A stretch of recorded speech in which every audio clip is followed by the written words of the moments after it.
So the more time I put in him and meditate on his word, it changes everything. That's why Paul said in Romans 7, he goes on to say 14 or 50 all the way down to 25. He goes to say, the things I do, I don't want to do. The things I don't want to do, I do. What a wretched man I am. Who's going to save me? Thanks be to my Lord Jesus Christ. Now I kind of shortened that up, paraphrased it. But then he goes on to say something very significant. He goes on to say, if my mind is on the Spirit of God, the law of God, my flesh commits sin. It's not me who's doing it, but my sin, the fleshly nature. So what he's trying to say is, if I'm meditating on God and I make a mistake, it's not held against me. That's what he's trying to say. It wasn't me who did it. It's my nature.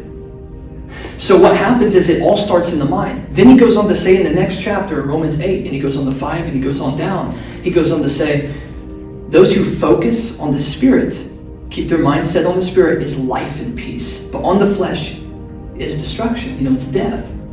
Now, we know that he didn't mean literally like you're instantly physically going to die. No, he meant spiritually. There's always a spiritual thing that happens before the physical. Think about it. If I'm going and say if I go and I blow up, that all came from a meditation on something spiritual.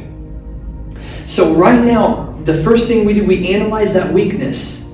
Then we get in time with God. It's all one. Everything is one. 50% of the battle is once I recognize what my weakness is.